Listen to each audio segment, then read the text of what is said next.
আপনারা অনুমতি দিলে আর একটা কথা বলে আমার আলোচনা যাবো, বলবো? বলেন ভাই আমার, বলবো কি?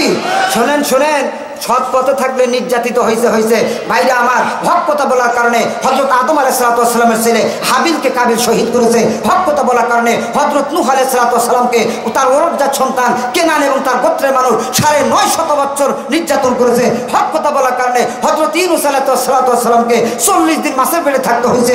হক কথা বলার কারণে লূত পয়গম্বর উটনির পা কেটে দিয়েছে। হক কথা বলার কারণে হযরত মূসা আলাইহিস সালামকে ফেরাউন দলবল নিয়ে তার দেশান্তরিত করে দিয়েছে। হক কথা বলার কারণে ফেরাউন তার বিবি আসিয়ার জিহ্বার মধ্যে লোহার শিক্ষা দিয়েছে। হক কথা বলার কারণে মাসিত এবং তার 2 সন্তানকে ফেরাউন উত্তপ্ত তেলের মধ্যে দিয়ে তাজা মানুষকে ভুনা করছে। হক কথা বলার কারণে হযরত ইব্রাহিম আলাইহিস সালামকে তার জন্মদাতা পিতা আজর এবং নমরুদ মিলে অগ্নিকুণ্ডের মধ্যে নিক্ষেপ করেছে। হক কথা বলার কারণে হযরত ঈসা আলাইহিস সালামকে কূপের মধ্যে নিক্ষেপ করেছে। হক কথা বলার কারণে ঈসা আলাইহিস সালামকে আজিজে মিশর 3 বছর জেল খাটিয়েছে। হক কথা বলার কারণে হযরত জাকারিয়া আলাইহিস সালামকে কোরআন দ্বিখণ্ডিত করা হয়েছে। হক কথা বলার কারণে হযরত ঈসা আলাইহিস সালামকে শূলের কাষ্ঠে হত্যা করা ষড়যন্ত্র করেছে। হক কথা বলার কারণে মুহাম্মদ রাসূলুল্লাহকে তায়েফের জমিনে পাথর মেরে রক্তাক্ত করেছে। হক কথা বলার কারণে উহুদের ময়দানে আমার নবীর দান মোবারক শহীদ করেছে।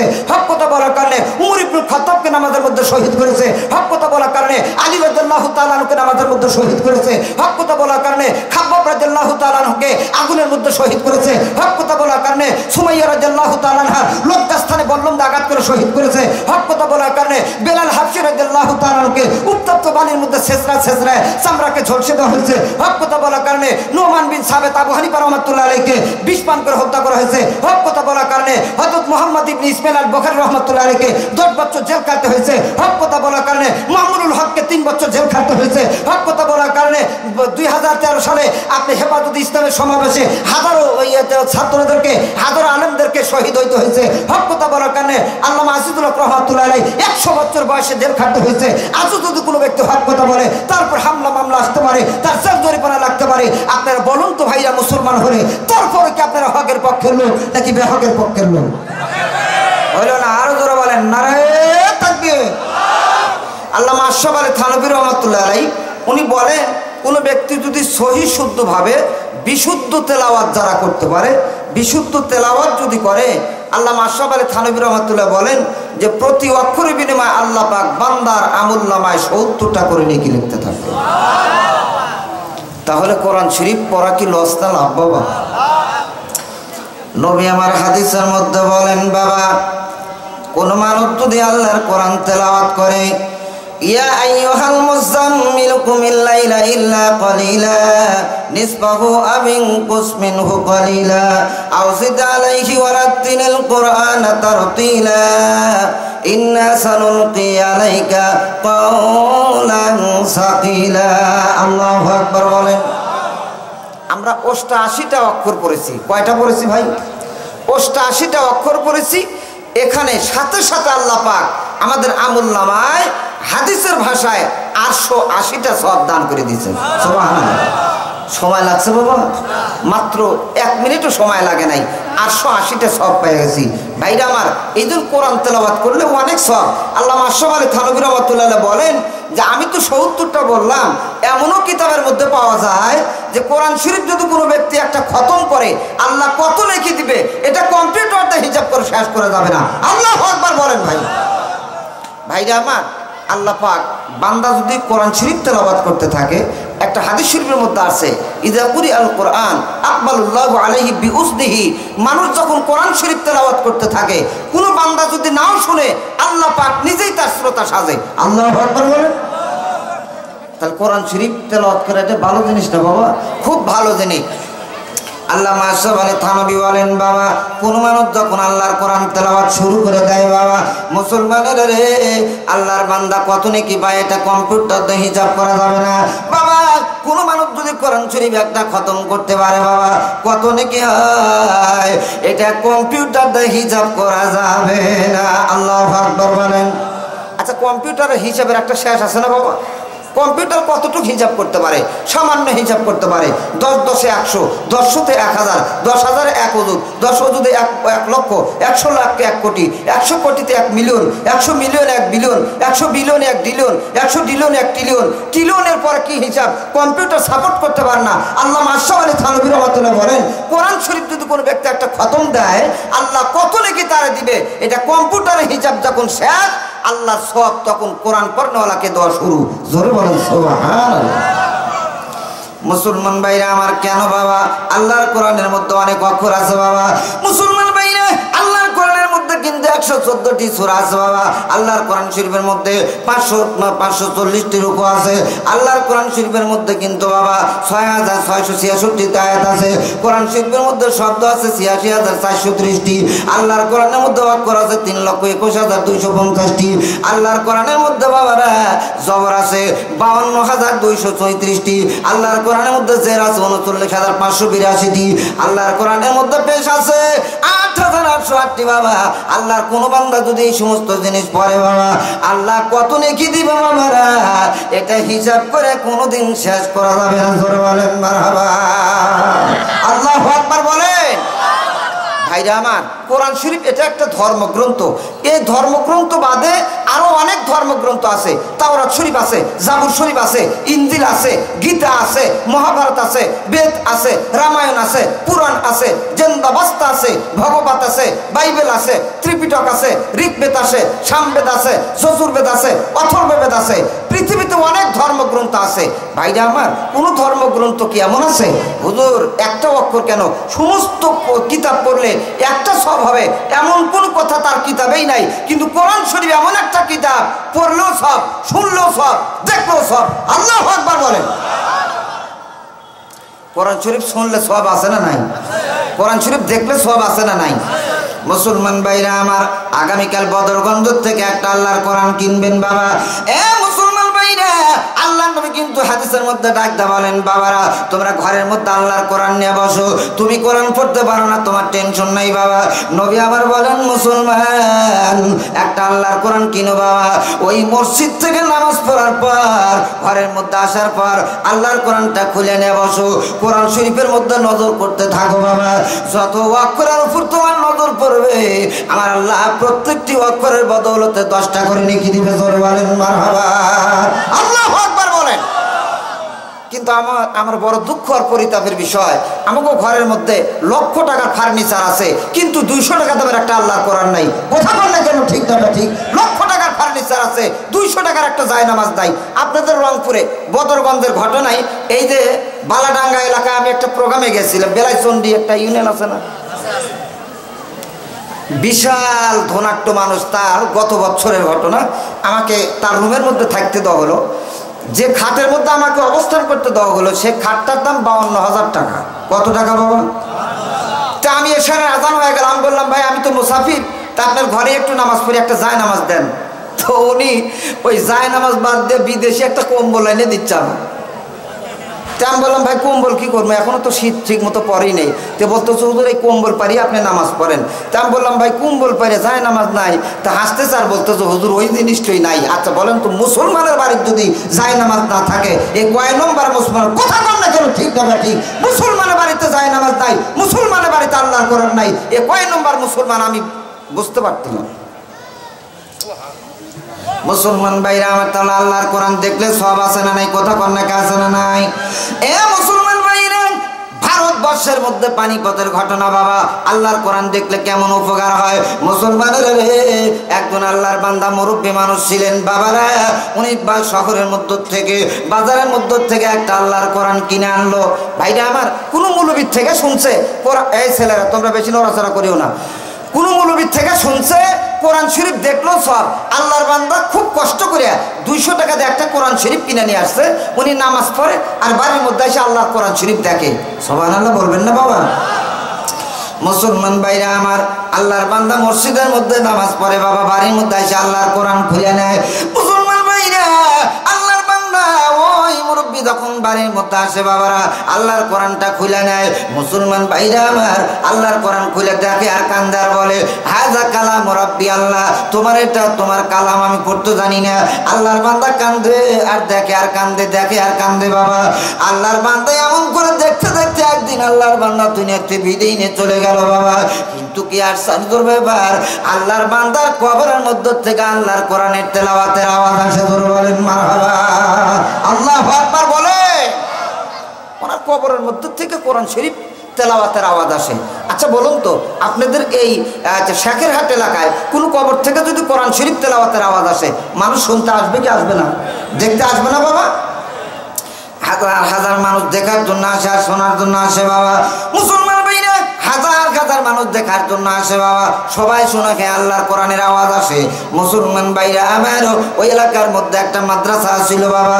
ওই মাদ্রাসাতে কয়েকজন আলেম ওই বাড়ির মধ্যে যায়, ওই মুরব্বীর বাড়ির মধ্যে যাচ্ছে খবর নেওয়ার জন্যে। মুসলমান ভাইরা আমার, আল্লাহর বান্দারা ঘরের মধ্যে যা ডাকডা বলে, মুরব্বীর ঘরের মধ্যে কে আছে একটু বের হও, তোমার সাথে আমাদের কথা আছে। মুসলমান ভাইরা আমার, ওই ঘরের মধ্য থেকে একজন মুরব্বী মানুষ বের হয়। একজন বৃদ্ধা মহিলা যখন বের হলো বাবা, আল্লাহর বান্দা হুজুরা ডাকডা বলেন, মা মা তুমি একটু বলো, মুরব্বী তোমার কি আমাদের কাছে একটু বলো। আল্লাহর বান্দি তখন ডেকে বলো, হুজুর ও আমার হুজুর, আমার অন্য কোনো মানুষ নয়, মুরব্বীটা ওটাই হলো আমার প্রাণের স্বামী। জোরে জোরে বলেন আলহামদুলিল্লাহ। বাবা কি বলেন আপনারা? আল্লাহর বান্দা হুজুরা ডাকদা বলেন, মা আমাদের কাছে একটা ইনফরমেশন দাও। ও মা, তোমার স্বামী কোন আমল করতো যার কারণে কবরের মধ্যে থেকে কোরআনের আওয়াজ আসে, কোরআন শরীফের তেলাওয়াতের আওয়াজ আসে? আল্লাহর বান্দি তখন চোখের পানি ছেড়ে বলে, হুজুর আমার স্বামী কিন্তু তেমন কোন আমল করে নাই বাবারা। আমার স্বামী তেমন কোনো তাহাজ্জুদ পড়তে পারে নাই, আমার স্বামী হজ করতে পারে নাই, দান করতে পারে নাই বাবা। তবে আমার স্বামীর একটা আমল আমি দেখেছি, মসজিদের মধ্যে 5 ওয়াক্ত নামাজ পড়িত। আর আমার স্বামী যখন বাসার মধ্যে আসতো, আল্লাহর কোরআন খুলে নিয়ে নিয়ে দেখতো আর কান্দো। জোরে জোরে বলেন আলহামদুলিল্লাহ, আল্লাহু আকবার বলে। হুজুররা চিন্তা করলে তো ঘটনা পাওয়া গেছে। এই মা, এই কোরআন শরীফটা আপনি নিয়ে আসেন তো দেখবে একটু। আল্লাহর বান্দা যখন কোরআন শরীফ নিয়ে এসে আলেমদের হাতের মধ্যে দেয়, মুসলমান আল্লাহর বান্দা যখন কোরআন শরীফটা খুলছে বাবা, তখন দেখা যাচ্ছে ওই কোরআন শরীফের মধ্যে আল্লাহর বান্দা মুরব্বী মানুষ হাত ঘুরায় ঘুরায় কোরআন শরীফের মধ্যে দাগ পড়ে গেছে। আর চোখের পানি যে কোরআন শরীফের মধ্যে পড়ছে বাবা, ওই পানিগুলো এখনো টস টস করতেছে, মনে হয় মুহূর্তের মধ্যে পড়েছে। আলেমরা তখন একজন আর একজনকে বলে, ভাইজান এই মুরব্বীর আর কোনো আমলের দরকার নাই, এই কোরআন শরীফকে মহব্বত করার কারণে আমার আল্লাহ রাব্বুল আলামিন ওই মুরব্বীকে কবরের মধ্যে হাফেজে কোরআন বানা দিয়েছে। বলে বলেন মারহাবা, আল্লাহু আকবার বলে। কোরআন শরীফকে মহব্বত করার দরকার আছে না বাবা? এই সাইডের খবর কি দরকার আছে বাবা? এই মুরব্বী চাচা যারা কোরআন পড়তে পারেন না, আগামীকাল একটা কোরআন শরীফ নিয়ে যা দেখবেন আর আফসোস করবেন, আল্লাহর কাছে দোয়া করবেন, আল্লাহ মৃত্যুর আগ মুহূর্ত হলো কোরআন শরীফ তেলাওয়াত শিক্ষা দিয়ে তারপরে মৃত্যুবরণ দিবা। কথা বলেন কেন? ঠিক না ঠিক? আল্লাহ কবুল করে, আমিন কোন। ভাইরা আমার, 1 নম্বর গেল কোরআন শরীফ পড়লে প্রতি অক্ষরের বিনিময়ে 10টা নেকি। 2 নম্বর কোরআন শরীফ পড়লে কি লাভ? আমার নবী হাদিসের মধ্যে বলেন, বাবা ইজা আযদাবাল আব্দু জাম্মা নুকিদাত ফি কলবিহি নুকতাতা সাউদা। এ মুসলমান ভাইরা, মানুষ যখন গুনাহ করে বাবারা, আমি হাদিসের মধ্যে পাইলাম, মানুষ যখন গুনাহ করে তার কলবের মধ্যে একটা কালো দাগ পড়ে, আবার গুনাহ করে তার কলবের মধ্যে দাগ পড়ে বাবারা। গুনাহ করতে করতে একদিন তার কলবটা কালা হয়ে যায়। ওই কলবের মধ্যে কিন্তু আর ভালো কথা ভালো লাগে না, কলবের মধ্যে নামাজ ভালো লাগে না, ওই কলবে কিন্তু কোরআন ভালো লাগে না, ওই কলবে কিন্তু আলেম ওলামাকে ভালো লাগে না। মুসলমান ভাইরা আমার, হেরিকেনের গ্লাস যেমন কালো হয়ে গেলে ওই হেরিকেনের গ্লাসের মধ্য থেকে আর আলো বের হয় না। আমার নবী বলেন, মানুষের কলব যখন বাবা গুনার ময়লা ময়লা হয়ে যায়, ওই অন্তরের মধ্যে আর আল্লাহর কোরআনের মাদ্রাসা ভালো লাগে না। ধরে বলেন ঠিক না ঠিক বাবা? শোনেন, আপনার যখন দেখবেন যে নামাজ ভালো লাগে না, অন্য জিনিস ভালো লাগে, তাস খেলা ভালো লাগে, ক্যারাম খেলা ভালো লাগে, ক্রিকেট খেলা ভালো লাগে, মাদ্রাসা ভালো লাগে না, কোরআন শরীফ ভালো লাগে না, রোজা ভালো লাগে না, নামাজ ভালো লাগে না, রাসূলুল্লাহ বলেন তাহলে বুঝতে হবে মারিদুল কলব, তোমার অন্তরের মধ্যে অসুস্থতা ঢুকছে। কথা বলে কেন? ঠিক না ঠিক? মুসলমান ভাইরা আমার, এই যে জামার মধ্যে ময়লা লাগলে সাবান দিয়ে পরিষ্কার করা হয় বাবা। আল্লাহ নবী বলেন মুসলমান কোন মানুষ যদি আল্লাহর কোরআন পড়ে বাবা, আল্লাহ রাব্বুল আলামিন ওই মানুষের অন্তরকে ময়লা মুক্ত করে দেয়। জোরে বলেন মারহাবা। মুসলমান ভাইরা, আল্লাহ নবী বলেন কোন মানুষের কলবের মধ্যে যখন গুনার ময়লা বেশি হয়ে যায় বাবা, ও আমার উম্মতরা তাড়াতাড়ি বেশি বেশি করে আল্লাহর কোরআন পড়ো বাবা। মেডিসিন দিয়ে যেমন কাপড় পরিষ্কার করা যায়, শরীরের মধ্যে ময়লা লাগলে যেমন বাবা সাবান দিয়ে পরিষ্কার করা যায়, মানুষের অন্তরের মধ্যে যখন ময়লা হয়ে যায়, ইন্না লিকুল্লি শাইইন সিকালা ওয়া সিকালাতুন কুলুবি যিকরুল্লাহ। নবী আমার বলেন কোরআন শরীফ আর জিকির করলে আমার আল্লাহ কলব পরিষ্কার করে। ধরে বলেন মারহাবা। আল্লাহু আকবার বলেন। তাহলে কোরআন শরীফ পড়ার দরকার আছে বাবা। কথা কন না, খালি হুজুরের দরকার না, আপনাদেরও দরকার আছে। মুসলমান মাস্টার ভাই, আমি হুজুর হয়েছি তাই বলে আমার কোরআন পড়া লাগবে, আপনার পড়া লাগবে না, তা হবে না, তা হবে না। নবী আমার হাদিসের মধ্যে বলেন ইন্নাল্লাযীনা লাইসা ফি জাওফি শাইউম মিনাল কোরআন কাল বাইতিল খরিব। মুসলমান ভাইরা আমার, একটা জঙ্গলের মধ্যে ঘর আছে বাবা, ওই ঘরের মধ্যে কোনো মানুষ বাস করে না বাবা, শুধু সাপ আর বিচ্ছু বাস করে। ওই ঘরের যেমন কোনো মূল্য নাই।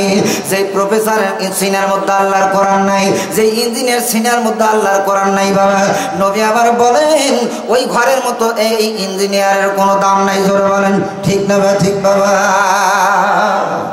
যাক, আমার সামনে অনেক কথা আছে, এই কথাগুলো হয়তো বলার সময় পাবো না, খুব সংক্ষিপ্ত ভাই বলি। তাহলে কয়টা গেল কোরআন শরীফ পড়ার ফায়দা? কয়টা গেল? 1 নম্বর প্রতি অক্ষরে 10 নেকি। 2 নম্বর কোরআন শরীফ পড়লে মানুষের কলবের ময়লা দূর হয়। সুবহানাল্লাহ বলেন না বাবা। 3 নম্বর কোরআন শরীফ পড়লে কি লাভ?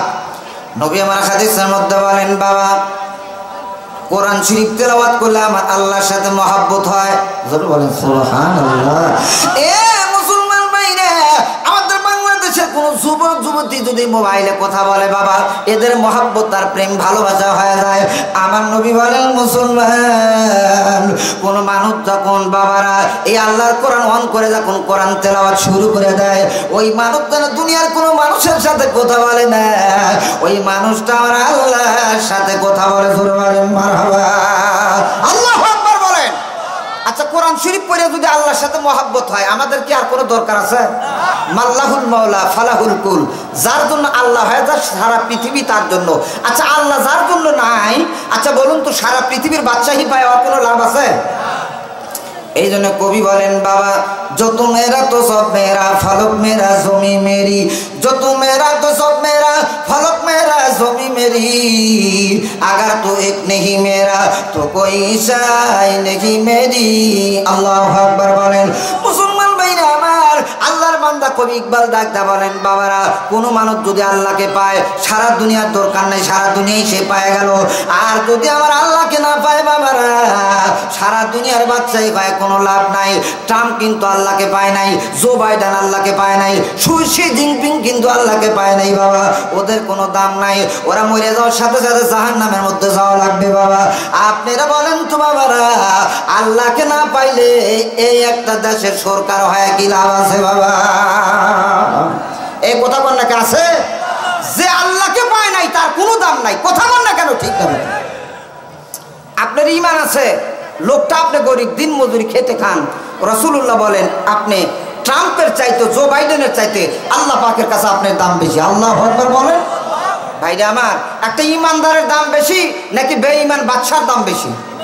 একটা ইমানদার ভ্যান চালকের যে দাম আছে, একটা বাদশা বেঈমানের সে দাম নাই। এটা আমার কথা না, এটা আমার আল্লাহ পাকের কোরআনের কথা। সুবহানাল্লাহ বলেন না কেন? ভাইরা আমার, কোরআন হাকিমের মধ্যে আসছে, তাফসীর রুহুল মানিতে আসছে, হযরত আব্দুল্লাহ ইবনে উম্মে মাকতুম একজন অন্ধ সাহাবী ছিলেন। উনি আল্লাহ রাসূলের দরবারে আসতেছেন। এই মুহূর্তে যখন আমার নবী 40 জন বড় বড় কাফেরদেরকে নিয়ে সমাবেশ করতেছিলেন, এই মুহূর্তে হযরত আব্দুল্লাহ ইবনে উম্মে মাকতুম রাসূলের দরবারে আসতেছেন। সুবহানাল্লাহ বলেন। কিন্তু আব্দুল্লাহ ইবনে উম্মে মাকতুম এমনি গরিব মানুষ, তো আবার কানা মানুষ, মনে করেন অন্ধ মানুষ, হ্যাঁ শরীরের মধ্যে ময়লা, কাপড়ের মধ্যে ময়লা ছেঁড়া। তো এই অবস্থা আসতেছে। আমার রাসূল চিন্তা করলেন এই অবস্থায় যদি আসে তাহলে এই বেঈমানরা চিন্তা করবে যে মুসলমান হলে বুঝি এই অবস্থাই হয়। এই জন্য আমার রাসূল একটু মনে মনে সংকোচ বোধ করলেন। আচ্ছা বলুন তো মনের খবর জানেন কে? আল্লাহ। হইল না বাবা? এই আওয়াজটা হয়নি, আমার আল্লাহ বেজার হবে। বলেন তো কে? আল্লাহ। আল্লাহ রাব্বুল আলামিন বলেন হুয়াল্লাহুল্লাযী লা ইলাহা ইল্লাহু আলিমুল গায়বি ওয়াস শাহাদাতি হুয়ার রহমানুর রহিম। আল্লাহু আকবার বলেন। মুসলমান ভাইরা, এমন সময় আল্লাহ রাসূল যখন বাবা মনে মনে সংকোচ বোধ করলেন, আল্লাহ ডাকদা বলেন বিসমিল্লাহির রহমানির রহিম আবাসা ওয়া তাওয়াল্লা আন জাআহুল আমা। আল্লাহু আকবার বলেন। আল্লাহ ডাকদা বলেন নবী, আমার নবী, আপনি খবরদার সংকোচ বোধ করবেন না। আপনি যে 40 জন বড় বড় কাফেরদেরকে নিয়ে সমাবেশ করতেছেন, আমি আল্লাহ বলে দিলাম ওই আব্দুল্লাহ ইবনে উম্মে মাকতুম আসতেছে, হতে পারে অন্ধ, হতে পারে গরিব সাহাবী, কিন্তু ওর ঈমান আছে, ঈমান নামক সম্পদ আছে। এই 40 জন বড় কাফেরের চাইতে আমি আল্লাহর কাছে একজন অন্ধ সাহাবী যার ঈমান আছে আমার কাছে দাম বেশি। করে বলেন মারহাবা। আল্লাহু আকবার বলে। তো ভাইরা আমার, তাহলে ইমানদারের দাম বেশি না বেঈমানের দাম বেশি? এই জন্য কিতাবের মধ্যে আসছে এই পৃথিবীর সবচাইতে ক্ষমতাধর রাষ্ট্র নাম আমেরিকা, যার প্রধানমন্ত্রীর নাম Washington W Bush, Barack Obama, Donald Trump, Joe Biden. এদের চাইতে আল্লাহ পাকের কাছে আপনাদের দাম বেশি, কারণ আপনারা ইমানদার, ওরা বেঈমান। ওরা জাহান্নামে যাবে, আপনারা জান্নাতে যাবেন। এই পৃথিবীর দ্বিতীয় ক্ষমতাধর রাষ্ট্রের নাম হলো রাশিয়া, যার প্রধানমন্ত্রীর নাম আপনার পুতিন। পুতিনের চাইতে আল্লাহ পাকের কাছে আপনাদের দাম বেশি, কারণ ওর ঈমান নেই, ও জাহান্নামে যাবে। আপনাদের ঈমান আছে, আপনারা জান্নাতে যাবেন। এই পৃথিবীর তৃতীয় ক্ষমতাধর রাষ্ট্রের নাম হলো চীন, যার প্রধানমন্ত্রীর নাম শি জিনপিং। শি জিনপিং এর চাইতে আল্লাহ পাকের কাছে আপনাদের দাম বেশি, কারণ ওর ঈমান নেই, ও জাহান্নামে যাবে। আপনাদের ঈমান আছে, আপনারা জান্নাতে যাবেন। এই পৃথিবীর চতুর্থ ক্ষমতাধর রাষ্ট্রের নাম ফ্রান্স, যার প্রধানমন্ত্রীর নাম ম্যাক্রো। ম্যাক্রোর চাইতে আল্লাহ পাকের কাছে আপনাদের দাম বেশি, কারণ ওর ঈমান নেই, ও জাহান্নামে যাবে। আপনাদের ঈমান আছে, আপনারা জান্নাতে যাবেন। এই পৃথিবীর পঞ্চম ক্ষমতাধর রাষ্ট্রের নাম উত্তর কোরিয়া, যার প্রধানমন্ত্রীর নাম কিম জং উন। কিম জং উনের চাইতে আল্লাহ পাকের কাছে আপনাদের দাম বেশি, কারণ ওর ঈমান নেই, ও জাহান্নামে যাবে। আপনাদের ঈমান আছে, আপনারা জান্নাতে যাবেন। পৃথিবীর 6 নম্বর ক্ষমতাধর রাষ্ট্রের নাম জার্মানি, যার প্রধানমন্ত্রীর নাম অ্যাঞ্জেল মার্কেল। অ্যাঞ্জেল মার্কেলের চাইতে আল্লাহ পাকের কাছে আপনাদের দাম বেশি, কারণ ওর ঈমান নেই, ও জাহান্নামে যাবে। আপনাদের ঈমান আছে, আপনারা জান্নাতে যাবেন। এই পৃথিবীর 7 নম্বর ক্ষমতাধর রাষ্ট্রের নাম আর্জেন্টিনা, যার প্রধানমন্ত্রীর নাম হচ্ছে প্রধানমন্ত্রীর নাম আরবাত অ্যাঞ্জেল। আরবাত অ্যাঞ্জেলের চাইতে আল্লাহ পাকের কাছে আপনাদের দাম বেশি, কারণ ওর ঈমান নেই, ও জাহান্নামে যাবে। আপনাদের ঈমান আছে, আপনারা জান্নাতে যাবেন। এই পৃথিবীর আরেকটা ক্ষমতাধর রাষ্ট্র ব্রাজিল, যার প্রধানমন্ত্রীর নাম হচ্ছে সিলভা। লুলা সিলভার চাইতে আল্লাহ পাকের কাছে আপনাদের দাম বেশি, কারণ ওর ঈমান নেই, ও জাহান্নামে যাবে। আপনাদের ঈমান আছে, আপনারা জান্নাতে যাবেন। আরেকটা ক্ষমতাধর রাষ্ট্রের নাম জাপান, যার প্রধানমন্ত্রীর নাম বলসোনা সুগা। এর চাইতে আল্লাহ পাকের কাছে আপনাদের দাম বেশি, কারণ ওর ঈমান নেই, ও জাহান্নামে যাবে। আপনাদের ঈমান আছে, আপনারা জান্নাতে যাবেন। এই পৃথিবীর আরেকটা ক্ষমতাধর রাষ্ট্রের নাম ভারত, যার প্রধানমন্ত্রীর নাম জওহরলাল নেহরু, রাজীব গান্ধী। এরপরে বর্তমানে যে বাটপার আছে, এর নাম আমি দিয়েছি নর পশু মুসি। আপনারা কি খুশি না বেজার? মুসলমান হয়ে থাকবে বলতে হবে, আপনারা কি খুশি না বেজার? আপনারা বলতে পারেন হুজুর, মানুষের নাম তো ব্যঙ্গ করা জায়েজ নাই, আপনি কেন করলেন? এর নাম ব্যঙ্গ করা তো দূরের কথা, এর নামে পেশাব করলে কবুল হজের সব। কথা বল না কেন? ঠিক না ঠিক? এই নরপশু মুসি পৃথিবীর মধ্যে সবচাইতে বড় আমার রসুল বিদ্বেষী, সবচাইতে বড় মুসলিম বিদ্বেষী, সবচাইতে বড় কোরআন বিদ্বেষী। এর রাষ্ট্রের মধ্যে বেশ্য মহিলা নূপুর শর্মা আমার রসুলকে নিয়ে, আমার মা কাতা আয়েশা সিদ্দিকাকে নিয়ে যখন চরিত্র নিয়ে তারা কথা বললো, দেখেছি আপনার নেস্টিক কথা বললো, তার কাছে বিচার দেওয়া হয়েছে, কোনো বিচার করে নাই, বরং সে সমর্থন করছে। এর দ্বারাই বোঝা গেল সবচাইতে ইসলাম বিদ্বেষী এই নরপশুমতি কুত্তমুদি। কথা বলে না কেন? ঠিক না ঠিক? আপনারা রাগ করতেছেন, আমি বুঝি। তো এখন রাগ করলে ভাই হক কথা যেটা সেটা তো আমার বলতেই হবে। কি আপনারা কষ্ট পেলেন বাবা? তাহলে কোরআন শরীফ পড়ার ফায়দার মধ্যে কয় নম্বর চলছে? 3 নম্বর। কয় নম্বর? কোরআন শরীফ পড়লে কার সাথে মহব্বত হয়? মুসলমান ভাইরা আমার, হযরত ইমামে মালিক রহমাতুল্লাহি আলাইহি উনি 100 বার আমার আল্লাহকে স্বপ্ন দেখছেন। জোরে বলেন কয়বার? মুসলমান ভাইরা আমার, আল্লাহর বান্দা 100 বার কিন্তু আমার আল্লাহকে স্বপ্ন দেখছে বাবা। আল্লাহর বান্দা ডাক দে বলে, মাওলা আপনি একটু বলে দেন কোন আমল করলে আপনি বড় খুশি হন? ও মাওলা, কোন মানুষ আপনার কাছে বড় প্রিয় আর আদরের? আল্লাহ ডাক দে বলে, ইমাম মালিক শোন, যদি কোনো মানুষ বেশি বেশি কোরআন তেলাওয়াত করে ওই মানুষটা আমার প্রিয়।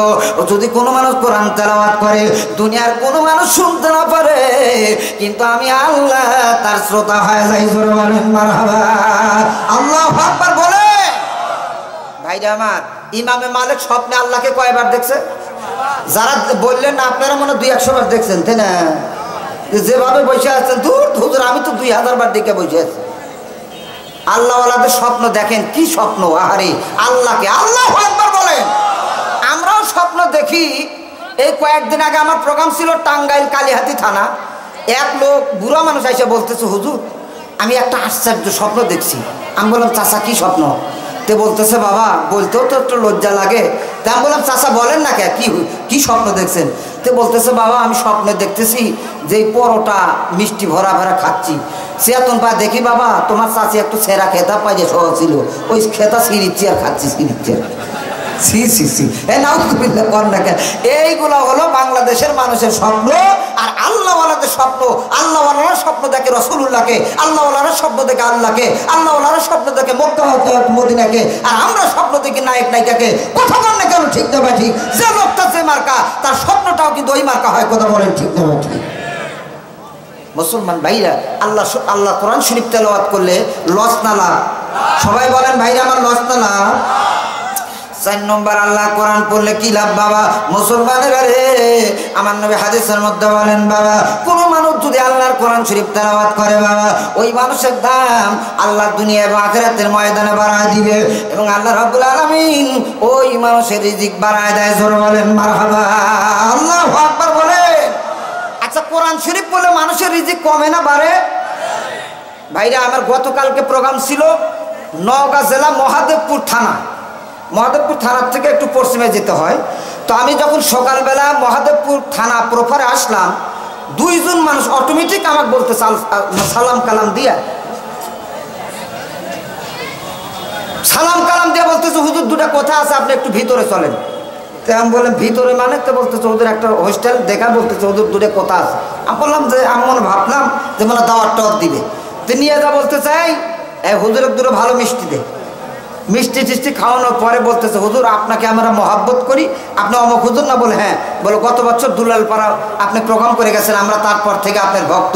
ভাইরা আমার শোনেন, খালি এই কথা মনে করেন না যে হুজুররা পরের খাওয়ার ধান্দা করে না। ভাইরা আমরা পরের খাওয়ার ধান্দা করি না, আমাদেরকে মানুষ খাওয়ানোর জন্য পিছনে পিছনে ঘুরায়। কথা বল না কেন? ঠিক না ঠিক? এই জন্য আল্লাহর কোরআন তেলাওয়াত শিখবেন, আল্লাহর কোরআনের উপর আমল করবেন, দুনিয়ার পিছে পড়া লাগবে না, দুনিয়া তোমার পিছে ঘুরবে। কথা বলেন না কেন? ঠিক না ঠিক? ভাইরা আমার, আমি যখন দাওরা হাদিসের ছাত্র, আমার সুযোগ্য মুহতামিম ছিলেন হযরত আল্লাহ মাওলানা ইউসুফ নিজামী রহমাতুল্লাহি আলাইহি, বগুড়া জামিল মাদ্রাসার বড় হুজুর। উনি বারবার বলতেন, বাবারা দুনিয়ার পিছে পড়ো না, এলেম অর্জন করো, এমন সময় আসবে দুনিয়া তোমার পিছে ঘুরবে, তোমার দুনিয়ার পিছে ঘোরা লাগবে না। কথা বল না কেন? ঠিক না ঠিক? মুসলমান ভাইরা, এটা আমাদের চোখে দেখা বাবারা। মুসলমানেরা রে, আমার হুজুর জীবনে কোনোদিন আঙ্গুর কিনে নাই, জীবনে কোনোদিন বেদানা কিনে নাই বাবা, জীবনে কোনোদিন আপেল কিনে নাই। কিন্তু হুজুরের ঘরের মধ্যে গেলে যে কোনো সময় 5-10 কেজি আঙ্গুর আপেল পাওয়া যায়। তো বলেন মারহাবা। মুসলমান ভাইরা, আমরা জিজ্ঞাসা করতাম, হুজুর জীবনে কোনোদিন আপনি বাজারের মধ্যে যান না, হুজুর এগুলা কিনেন কোন সময়? আল্লাহর বান্দা চোখের পানি ছেড়ে বলতেন, বাবারা এগুলা কেনা লাগবে না, আল্লাহকে তোমরা ধরো, আল্লাহর ইবাদত বন্দেগী করো। এই আঙ্গুর আপেল খিলানোর জন্য মানুষ তোমাদের পিছনে পিছনে ঘুরবে। জোরে বলেন মারহাবা, আল্লাহু আকবার বলে। ভাইরা আমার, দুনিয়ার পিছনে কেন ঘুরবেন? দুনিয়া তো আমার আপনার পিছনে ঘুরবে। আচ্ছা বলেন তো, আমার আপনার জন্য দুনিয়া বানাইছে না দুনিয়ার জন্য আমাদের জন্য দুনিয়া বানাইছে, নাকি দুনিয়ার জন্য আমাদের বানাইছে? কথাটা মনে হয় বোঝেন নাই, কথাটার মধ্যে একটু পেঁচ আছে। এই দুনিয়া বানাইছে আমাদের জন্য, সুতরাং দুনিয়া আমাদের পাশে ঘুরবে, আমরা দুনিয়ার পিছে ঘুরতে রাজি নাই। কথা বল না কেন? ঠিক না বা ঠিক? ভাইরা আমার, আল্লাহকে ধরেন, দেখবেন অটোমেটিক দুনিয়া আপনার পিছনে ঘুরবে। কথা বল না কেন? ঠিক না বা ঠিক? মুসলমান ভাইরা আমার, যে কথা আমি বলতেছি বাবা, আল্লাহর পয়গম্বর হাদিসের মধ্যে বলেন, কোন মানুষ যদি আল্লাহর কোরআন পড়ে, ওই মানুষের জন্য কিন্তু দুনিয়া হয়ে যায়, ওই মানুষের রিজিক বেড়ে যায়, ওই মানুষের কিন্তু সম্মান বেড়ে যায়। বাবা আপনারা বলেন তো বাবা, কোন মানুষ যদি আল্লাহর কোরআন পড়ে তার রিজিক বাড়ে না কমে? সদা আরে আর জোরে একটু বলেন না কেন, বাড়ে না কমে? ভাইরা আমার, কোথায় কথা মনে হয়ে গেছে, আপনারা যদি অনুমতি দেন একটা কথা কি বলবো। কোরআন শরীফ পড়লে মানুষকে আল্লাহ কিভাবে রিজিক দেয়? কিতাবের মধ্যে আসছে, হাজী কেরামত আলী জুয়ানপুরি রহমাতুল্লাহি আলাইহি, উনি একদিন সাতক্ষীরা জেলা যাচ্ছেন ওয়াজ করার জন্য। কোথায় বাবা? সাতক্ষীরা জেলায় যাওয়ার জন্য একটা নদী পার হতে হয়। এই নদীর মধ্যে যখন উনি নৌকাতে উঠছেন, তো খাদেমরা ওনাকে রিসিভ করার জন্য আসছে, 5-7 জন খাদেম। তো নৌকার মধ্যে খাদেমরা জিজ্ঞাসা করতেছে, হুজুর আপনাকে তো আমরা ওয়াজ করার জন্য নিয়ে যাচ্ছি, তো আপনি একটু বলেন আপনি কোন খানার চাহিদা, কি খাবেন, একটু মেহরবানি করে বলেন, আমরা ওই খানায় আপনাকে দিব। সুবহানাল্লাহ বলবেন না বাবা? আহারে দেখেন হুজুরদের কি খাবে এটা চিন্তা করে জনগণ। আর কেউ কেউ আছে মুনাফিক মার্কা মানুষ, এরা বলে যে হুজুররা ভাতই পায় না। আরে হুজুর ভাত পায় কি না পায় হুজুরের সাথে ঘুরিয়ে দেখ, কথা বল না কেন ঠিক না ভাই? ঠিক ভাইরা আমার, ভাত তো খাওয়ারই সময় নাই, কথা বল না কেন ঠিক না ভাই? ঠিক ভাইরা আমার, তো আল্লাহর ওলি উনি নৌকার মধ্যে যাচ্ছে, তো উনি ওই খাদেমদের বলতেছে, বাবা তোমরা যদি একটু, তোমাদের যদি সমর্থ হয় তাহলে আমাকে একটু বয়েল মাছ খাওয়ানোর চেষ্টা করবা। আমি শুনছি তোমাদের এই সাতক্ষীরা জেলার মধ্যে নাকি বয়েল মাছ পাওয়া যায়। সুবহানাল্লাহ বলবেন না বাবা? আচ্ছা বলুন তো, আল্লাহওয়ালাদের কথা আমার আল্লাহ শুনে কি শুনে না? মুসলমান ভাইরা আমার, যে কথা আমি বলতেছিলাম বাবা, আল্লাহর ওলি যখন বলছে বাবা আমাকে একটা বয়েল মাছ তোমরা খাওয়ায় দিও, মুসলমান ভাইরা আল্লাহ ডাকতে বলে, জিবরাইল আমিন তাড়াতাড়ি যা আমার বান্দার জন্য একটা বয়েল মাছ পাঠা। মুসলমান ভাইরা আমার, সাথে সাথে 10 কেজি 15 কেজি একটা বয়েল লাভতে নৌকার মধ্যে উঠছে বাবা। মুসলমানের রে, আল্লাহর বান্দা কেরামত আলী যখন দেখলেন কি ব্যাপার, একটা বয়েল মাছ লাভতে নৌকার মধ্যে উঠলো বাবা, উনি বছর নাইনে কান্না শুরু করে দিলেন। খাদেমরা জিজ্ঞাসা করে, হুজুর আমার হুজুর আপনি বয়েল মাছ খাইতে চাইছেন, আপনার জন্য বয়েল মাছ লাভতে উঠছে, আল্লাহ আপনার জন্য বয়েল পাঠায় দিয়েছে, আপনি কেন কান্দেন হুজুর আমার? আল্লাহর ওলি তখন দেখে বলেন, বাবা এই সময় যে আমার মতো গুনাহগারের মুখের দিকে আমার আল্লাহ তাকা আছে, আমি যদি আগে জানতাম তাহলে এই 3 টাকার একটা বয়েল মাছের কথা বলতাম না, আমি আমার আল্লাহর কাছে জীবনের গুনাহ মাফ চাইতাম। বলেন মারহাবা, আল্লাহু আকবার বলে।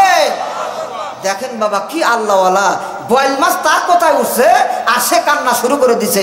আর আমাকে বাংলাদেশের যদি এই ন্যাংটা পীরেরা হইল নি, একটা পুঁটি মাছ যদি তার কোথায় লাভ দেয়, ও পরের দিন 50টা পেপার করে দিবে যে আমি কি আর মানুষ আছি রে, আমার কোথায় পুঁটি মাছ লাভ দেয়, আমি তো শয়তানের দাদা হয়ে গেছি, কথা বল না কেন ঠিক না? ঠিক বর্তমানে তো বাংলাদেশে এমন পীরও আছে যার কাছে নামাজি মানুষ তো বেনামাজি হয়ে আসে, এই কথা বল না কে আছে না নাই? জীবনে একটা পান খায় না, ওই মানুষ যদি আর দরবারে যায় যা গামজা খা শিখে আসে, কথা বল না কেন ঠিক না? ঠিক আপনারা আবার এই কথাগুলো শুনে ভাববেন যে এই আমরা জানি কওমিয়ান মাদ্রাসার হুজুররা এই পীর মানে না, এরা পীরকে দেখতে পারে না। না বাবা, এই কথা জীবনে বিশ্বাস করবেন না, আমরা অবশ্যই পীর মানি, আমরাও পীর সাপোর্ট করি। সুবহানাল্লাহ বলেন না কেন? আমরা কওমিয়ারা পীরের বিরুদ্ধে বলি না, আমরা অবশ্যই পীর সাপোর্ট করি, তবে পীর হতে হবে আল্লাহওয়ালা, পীর হতে হবে দিনদার, পীর হতে হবে বুজুর্গ, কথা বল না কেন ঠিক না? ঠিক যেমন আমরা পীর মানি কাকে? আমরা পীর মানি কুতুবে রব্বানি মাহবুবে সুবহানি গাউসুল আজম মাহিউদ্দিন আব্দুল কাদের জিলানীকে, আমরা পীর মানি খাজা মঈনুদ্দিন আজমিরি সানজির রহমাতুল্লাহ আলাইহিকে, আমরা পীর মানি খাজা কুতুবউদ্দিন বখতিয়ারকে, আমরা পীর মানি হযরত হাসান বসরি রহমাতুল্লাহ আলাইহিকে, আমরা পীর মানি হযরত শাহ জালাল ইয়ামানিকে, আমরা পীর মানি হাজী ইমদাদুল্লাহ মাহাদির মাক্কি রহমাতুল্লাহকে, আমরা পীর মানি হযরত শাহ সুজা কেরমানিকে, আমরা পীর মানি আবুল হাসান খেরকানিকে, আমরা পীর মানি রশিদ আহমদ গাঙ্গুইকে, আমরা পীর মানি হুসাইন আহমদ মাদানিকে, আমরা পীর মানি আশরাফ আলী থানভীকে, আমরা পীর মানি শাহ সুলতান বরকিকে, আমরা পীর মানি হাটহাজারী মাদ্রাসার সুযোগ্য মুহতামিম হযরতুল্লাহ আল্লাহ মাওলানা মুফতি শফি সাহেব রহমাতুল্লাহ আলাইহিকে, আমরা পীর মানি বাবুনগরী রহমাতুল্লাহকে, আমরা পীর মানি মুফতি ফজলুল হক আমিনী রহমাতুল্লাহ আলাইহিকে, আমরা পীর মানি জুবাইর আহমদ আনসারীকে, আমরা পীর মানি চরমনার মরহুম ফজলুল হক রহমাতুল্লাহ আলাইহিকে, আমরা পীর মানি ইসাক রহমাতুল্লাহ আলাইহিকে, আমরা পীর মানি বর্তমানে বাতিলের আতঙ্ক রেজাউল করিম দামাত বরকাতুহুল আলিয়াকে, আমরা পীর মানি ফয়জুল করিম দামাত বরকাতুহুল আলিয়াকে, আমরা পীর মানি মামুনুল হককে, আমরা পীর মানি বগুড়া জামিল মাদ্রাসার সুযোগ্য মুহতামিম হযরতুল্লাহ আল্লাহ মাওলানা ইউসুফ নিজামী রহমাতুল্লাহ আলাইহিকে, এরকম আল্লাহওয়ালা আরো দিনদার পরহেজগার কওমি মাদ্রাসা যারা আল্লাহওয়ালা আছে এদেরকে অবশ্যই পীর মানি, অবশ্যই পীর মানি। তবে হ্যাঁ, পীর মানি না, পীর মানি না, পীর মানি না কাদের? পীর মানি না যারা শিরিক করে, যারা মাজার পূজারি করে, যারা নারী লোভী, যারা মানুষকে গান্দাখোর বানায়। যেমন পীর মানি না রাজার বাগিকে, পীর মানি না দেওয়ান বাগিকে, পীর মানি না কুতুব বাগিকে, পীর মানি না আত্মশিকে, পীর মানি না ফুরফুরা শিরিককে, পীর মানি না যৌবনপুরীকে, কথা বল না কেন ঠিক না? ঠিক যারা মানুষকে শিরিক শিখায়। রাগ করতেছেন বাবা? আপনারা রাগ করতেছেন বাবা? যাক, তাহলে কিছুক্ষণ চলবে তো নাকি? কম আরে বড় হুজুর রেডি হচ্ছে, রেডি হয়ে যতক্ষণ আসতে, আমি তো আপনাদের পুরানা বক্তা। এবারও রংপুর মনে হয় 26টা প্রোগ্রাম দিছি রংপুর ডিস্ট্রিক্টে, এই 10-15 বছর হলো আসতেই আছি, খালি একটু জমায়ে দিচ্ছি, তারপর হুজুর এসে মনে করেন যে বুঝতেছেন তো, আল্লাহ কবুল করেন, আমিন কোন। তাহলে ভাইরা আমার, আমি যে কথাটা বলতেছিলাম, ও বাবা আচ্ছা বলুন তো, কোরআন শরীফ পড়লে রিজিক দেন কি বাবা?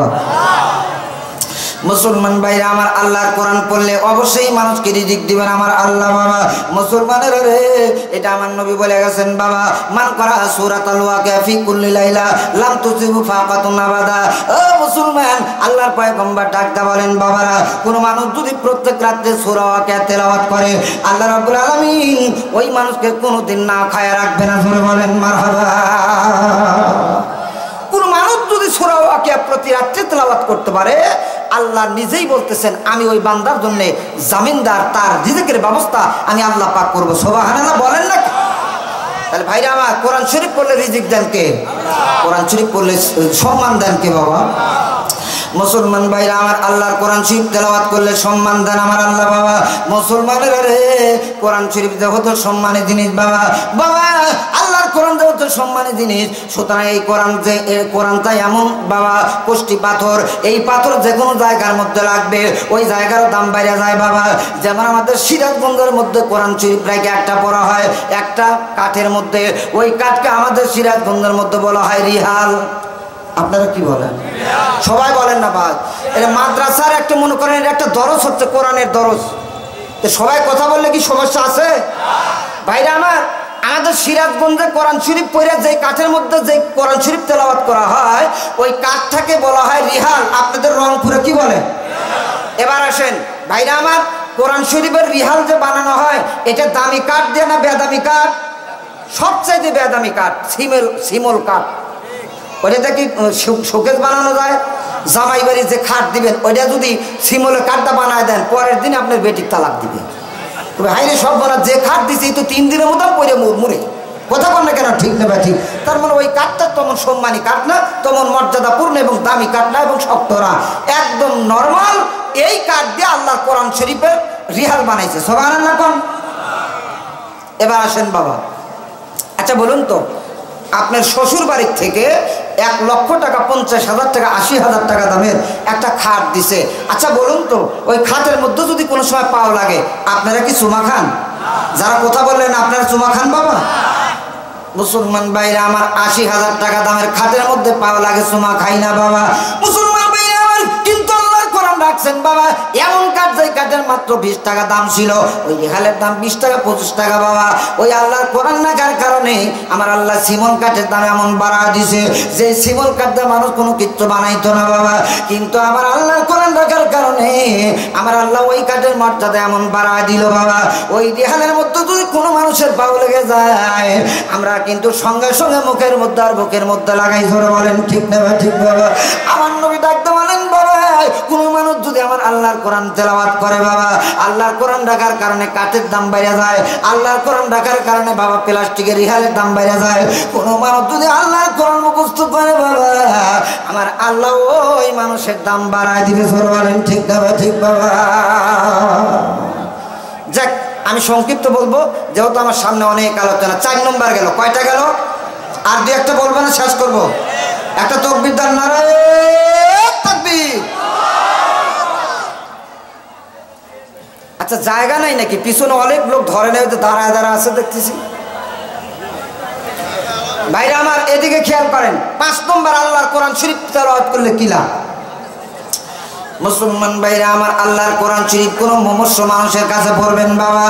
আমার নবী বলেন, কোন মানুষ মারা যাচ্ছে বাবা, এই সময় যদি তার কাছে কোরআন শরীফ সূরা ইয়াসিন পড়া যায়, ইদা ক্রা সূরা ইয়াসিন ইনদাল মারিদ ইয়ারফাউল্লাহু আনহু আযাবাল মাউত। আল্লাহু আকবার বলেন।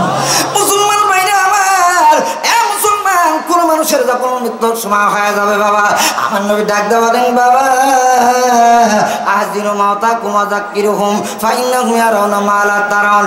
আল্লাহ নবী বলেন, মুসলমান মানুষের যখন মৃত্যুর সময় হয়ে যাবে বাবা, তোমরা তার কাছে যাও, তার কাছে যাও। ইন্না শাইতান ইয়াতি আহাদাকুম ক্বাবলা মাউতিহি ফায়াকুলু লাহুম ইয়াহুদিয়ান আও নাসরানিয়া। বাবারা, মুমূর্ষ মানুষের কাছে তাড়াতাড়ি যাও, কেননা মানুষের যখন মৃত্যুর সময় হয়ে যাবে, আমার নবী ডাকতে বলেন বাবা, ওই মানুষের কাছে কিন্তু হাজার হাজার শয়তান যায়। ডাক দেওয়া হলো, ও আল্লাহর বান্দারে, আল্লাহ বলতে কেউ নাই, দিনে ইসলাম বলতে কেউ নেই, মোহাম্মদ নামক কেউ নাই, অত তুমি ইহুদি হয়ে মারা যাও, তোমার জন্য আমরা আসি। এই মানুষের ঈমান নষ্ট করার জন্য শয়তান আসে বাবা। আমার নবী ডাকতে বলেন, বাবারা ওই মানুষের কাছে যাও, সূরা ইয়াসিন তেলাওয়াত শুরু করে দাও।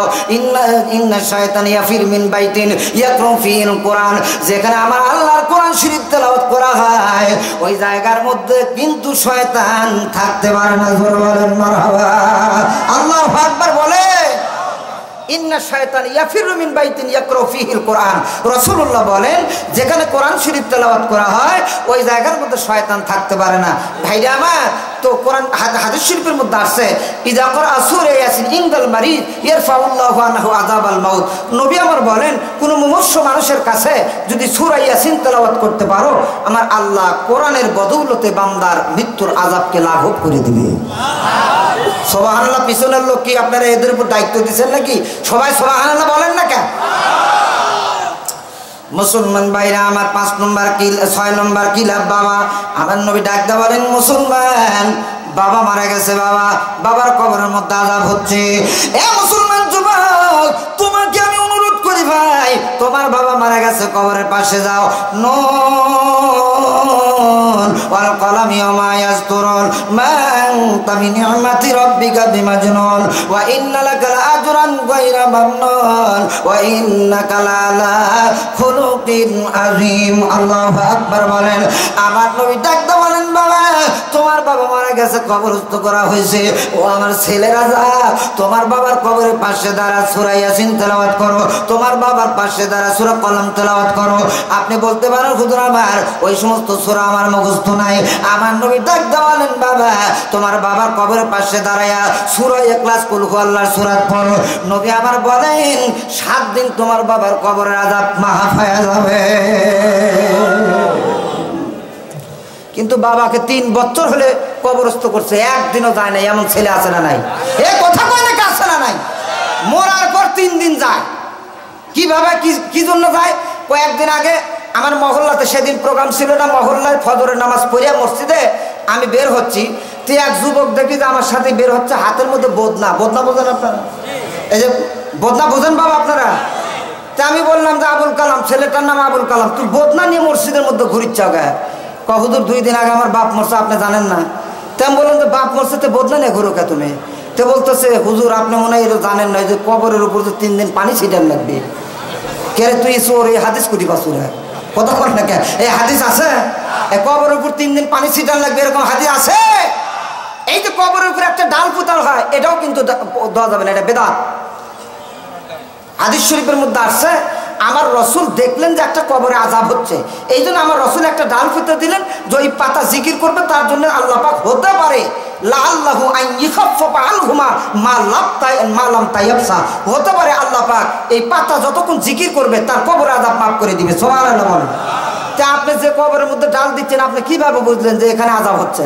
আমার রসুল বুঝবার পারছে তাই দিছে, আপনি না বুঝবার পরে আমার মাতব্বরি করছেন কে? আজকে থেকে দিবেন না, মনে থাকবে? কতক্ষণ মনে থাকবে? কবরের উপর ডাল পোতা যাবে। কেউ কেউ আবার বলেছে নতুন হুজুর আছে রে, আসল কথা কলিবার গায়ে লাগে। যাক রাগ করতেছেন বাবা, আপনারা কি রাগ করতেছেন? শোনেন তাহলে কি হয়ে যাবে আমার? আল্লাহ রসুল হাদিস শরীফের মধ্যে বলেন, ও বাবা আপনার বাবা মারা গেছে, মান যারা কবর আবাইহি ইয়াউমাল জুমআ ইয়াগফিরুল্লাহু আবাইহি 7 আইয়ামিন। আমার রাসূলুল্লাহ হাদিস শরীফের মধ্যে বলেন, কোন সন্তান যদি জুমার দিনে বাবার কবরের পাশে যায়, দেখে কুল হুয়াল্লাহ অথবা যা পড়ে তাই বলে দোয়া করে আসে, আমার রাসূল বলেন 7 দিন আল্লাহ পাক বাবার কবরখানা জান্নাতের বাগিচা বানিয়ে দেন। আরে 10 বছর হলে বাবারে কবরস্থ করছি, একটা দিন বাবার কবরে গেলাম না, আমি কেমন সন্তান? মনকে প্রশ্ন করেন। কষ্ট হচ্ছে বাবা? মুসলমান ভাইরা আমার 7 নম্বর কোরআন পড়লে কি লাভ বাবা? মুসলমানের রে, আমার নবী হাদিসের মধ্যে বলেন, ইন্নাল্লাহ লিমান মুতাল্লিমা ইযা মাররা করিয়া ফা ইন্নাল্লাহ তাআলা ইয়ারফাউল আযাবা তিলকাল করিয়া 40 ইয়ামা। আল্লাহু আকবার বলেন। খুব সুন্দর হাদিস ভাই, সবাই একটু সুবহানাল্লাহ বলেন তো। পরিষ্কার হাদিসের মধ্যে আছে, আমার নবী বলেন কোন বান্দা, কোন আলেম যদি কোন এলাকা দিয়ে হাইটে যায়, পয়গম্বর বলেন 40 দিনের জন্য 40 মাইলের মধ্যে সব কবরের আযাব আল্লাহ পাক বন্ধ করে দেয়। এত সুন্দর কথা সুবহানাল্লাহ হয় নাই বাবা, আর জোরে বলেন সুবহানাল্লাহ। কে হাইটা গেলে আলেম, জোরে বলেন কে?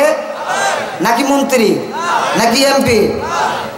মুসলমান ভাইরা আমার, আল্লাহর ওলিরা যখন হেঁটে যায় বাবারা, মুসলমানের কবরের মধ্যে আযাব হচ্ছে বাবারা।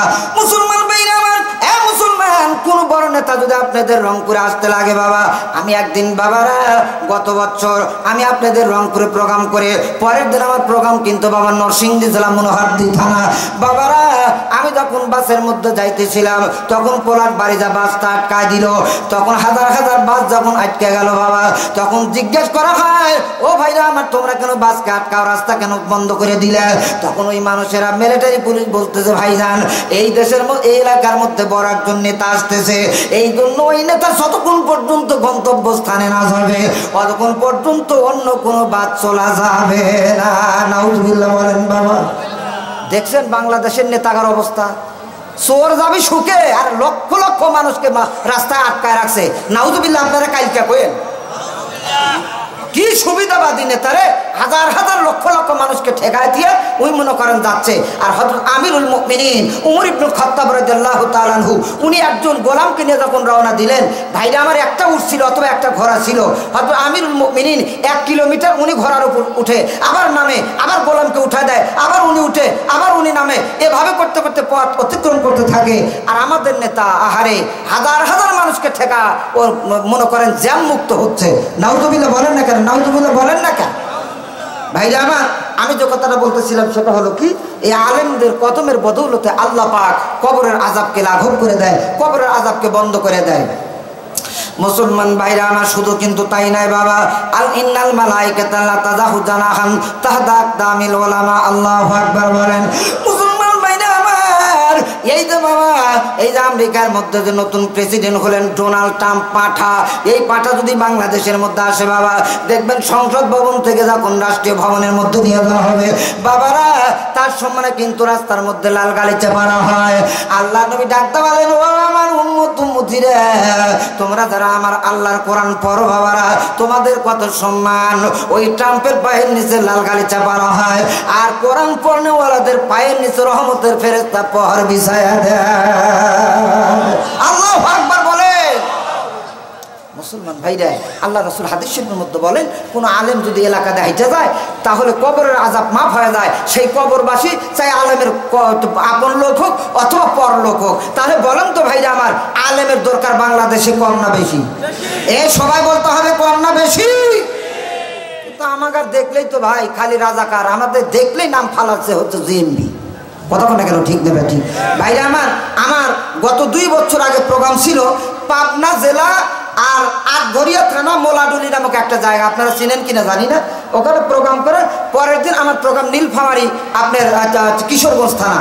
তো আমি ওই বাস স্ট্যান্ডে ইয়াতে দাঁড়িয়ে আছি, স্ট্যান্ডে দাঁড়িয়ে আছি, আমার ব্রিফকেস আছে হাতে। তো এক বাট পাড়াইছে বলতেছে, হুজুর আসসালামু আলাইকুম। তা আমি বললাম ওয়ালাইকুম আসসালাম। সালাম দেখেই বুঝলাম যে সালামের ভাব ভালো না। সালামের আওয়াজে বোঝা যায় না বাবা, সালামের ভাবটা ভালো বুঝলাম না। তা আমি বললাম যে ওয়ালাইকুম আসসালাম। তো বলতে তো হুজুর একটা কথা জিজ্ঞাসা করবো যদি মনে কিছু না করেন।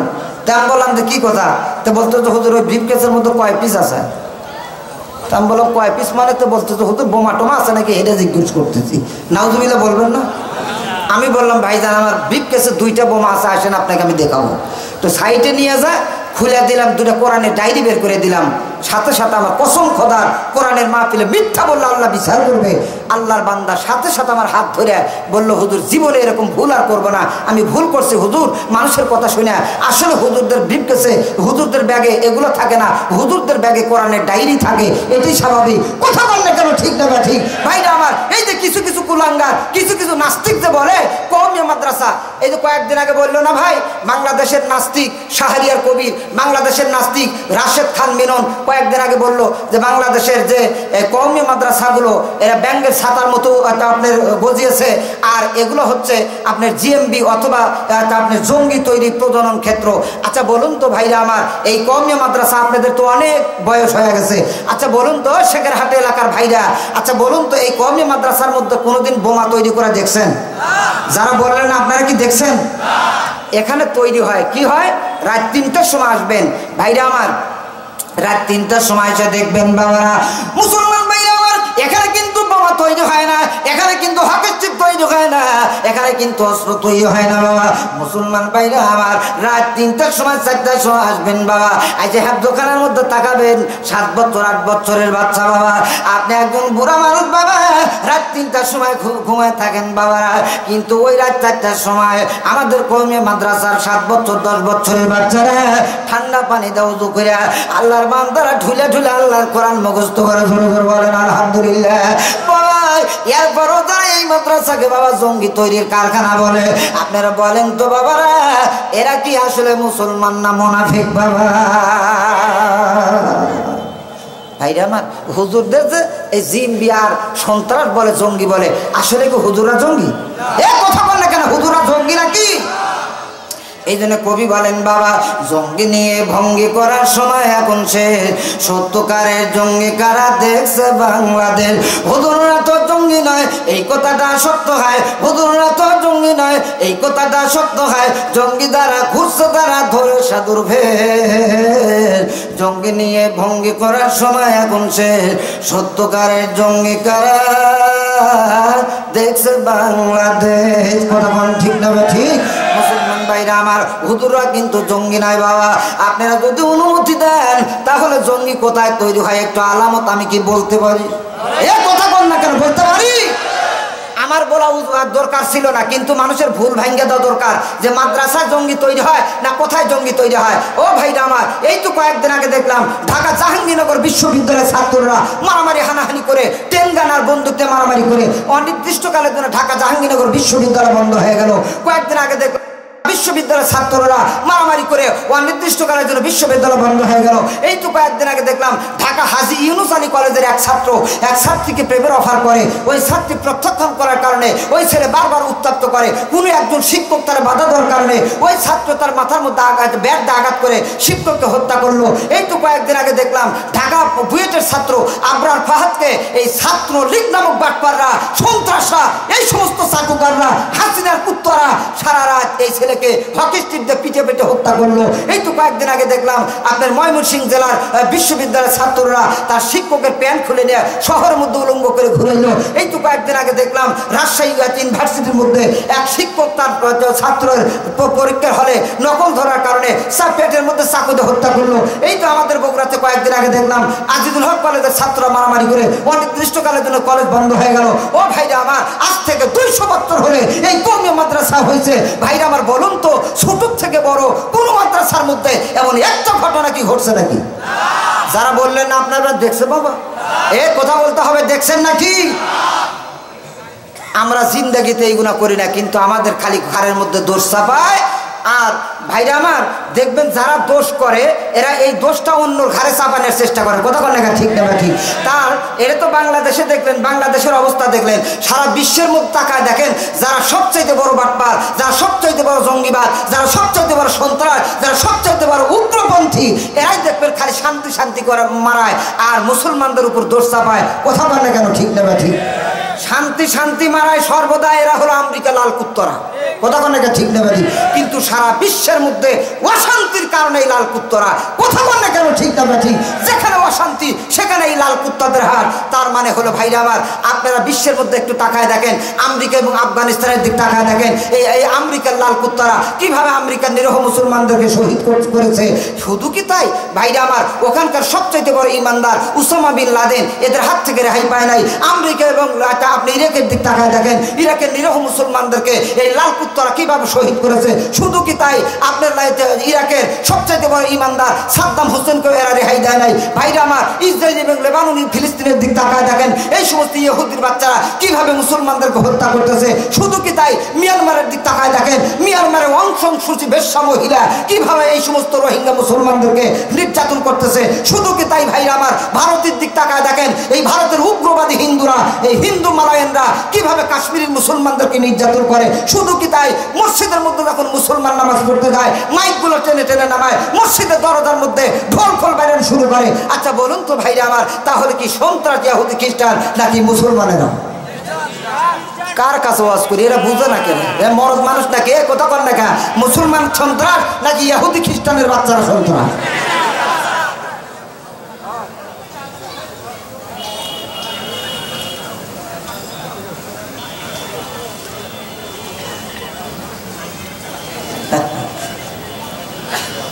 আল্লাহ, এখন শেষ করি নাকি ভাই বলেন? আর বড় হুজুর আনছেন, হুজুরের ওয়াজ কখন শুনবে? ছোট হুজুরের ওয়াজ শোনাতেন ভাইরা। আমি যে কথাটা বলতেছিলাম সেটা হলো, কি কষ্ট হচ্ছে বাবা? এই কথাগুলো মনের দুঃখে বলতেছি ভাই। সারা দেশ ঘুরি, খালি নাম হইতে যাচ্ছে রে জিএমবি, অথচ জিএমবি কি জিনিস? জীবনে বোমা তৈরির কথা খালি ঘাড়েতে নিলাম, কিন্তু বোমা খায় না, গায়ে মাখায় আতরের মতো, এর জীবনে দেখলাম না। কথা বল না কেন? ঠিক না ঠিক ভাই আমার? শোনেন, আমি এখন আগে রাগ করেছি কিন্তু বর্তমানে আর রাগ করি না। আমাকে যদি জিএমবি বলে, সন্ত্রাস বলে, জঙ্গি বলে, বলুক, কারণ যারা সত্যের পথে থাকছে পৃথিবীর শুরু থেকে কিয়ামত পর্যন্ত তাদের উপর নির্যাতন আসতেছে, আসবে, এটাই হলো স্বাভাবিক। কথা বললে কেন? ঠিক না ঠিক? যারাই সৎ পথে থাকছে তাদের উপর নির্যাতন আসছে।